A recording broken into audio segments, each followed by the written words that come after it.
grâce à Cyril de chez DAF qui nous a invités à Solutrans et nous a fait découvrir Frédéric, le responsable de la plateforme DAF. Et nous avons réussi à trouver un accord entre Flambeau et PL Performance et DAF pour l'année 2024 au Mondial Superbike. Alors on a pris un XF 480, c'est ce que tout le monde nous préconisait pour les économies de gasoil. Pour nous c'est notre premier souci, que comme le gasoil fait qu'augmenter. La deuxième, c'était la souplesse, le confort et surtout l'habitabilité du tracteur.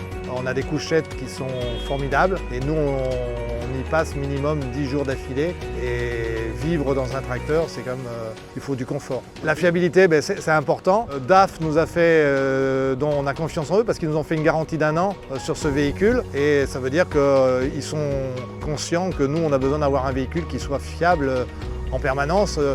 Quand je pars la nuit pour partir sur un circuit, il ne faut pas que j'appelle, il faut que ça soit opérationnel. Voilà. Le confort pour moi était vraiment important parce que comme on vit en permanence 24/24 dans ce tracteur, on est 2 à vivre dedans. Comme nous, on a été très bien reçus par toute l'équipe DAF de Saint-Priest. Cette année, j'ai fait rentrer une deuxième team qui s'appelle Big Jim. Il avait besoin d'un nouveau tracteur, il l'a acheté, il a été livré pendant le salon de la moto à Lyon. Et le dernier camion que j'ai fait acheter, c'est le GMT 94 qui a acheté un DAF et ils sont en train de le mettre aux couleurs du GMT qui est bleu.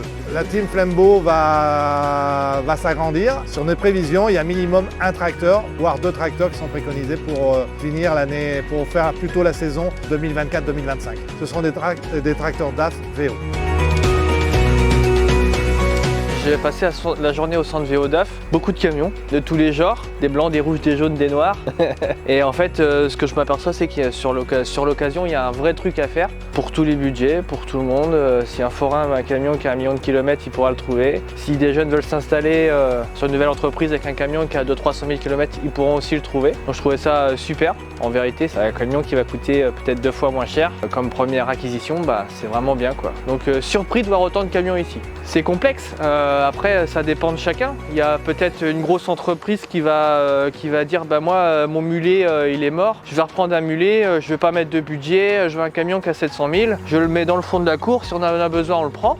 Donc après, si c'est une nouvelle entreprise, les jeunes trouveront un véhicule à financer peut-être plus facilement. Enfin, en vrai, il y a plein de trucs à faire. C'est tellement difficile de s'installer que j'ai envie de dire pourquoi pas quoi. Il y a des gens qui vont rechercher un 480, d'autres un 530, un Space Cab, un Super Space Cab. Il y en a qui vont vouloir de l'hydraulique, il y en a qui vont vouloir un camion forestier avec des ponts plus courts, plus longs. Là, il y a tout est là.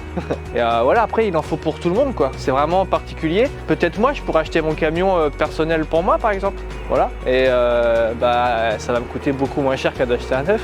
De toute façon t'as plus le choix en vérité, parce que c'est tellement compliqué d'acheter un camion aujourd'hui ou en tout cas un premier, que ça peut être un recours pour commencer quoi, l'occasion. Moi je connais pas mal de jeunes dans mon entourage qui s'installent, tous par l'occasion. Je suis pas sûr d'avoir quelqu'un qui a acheté un camion neuf, en premier camion je parle.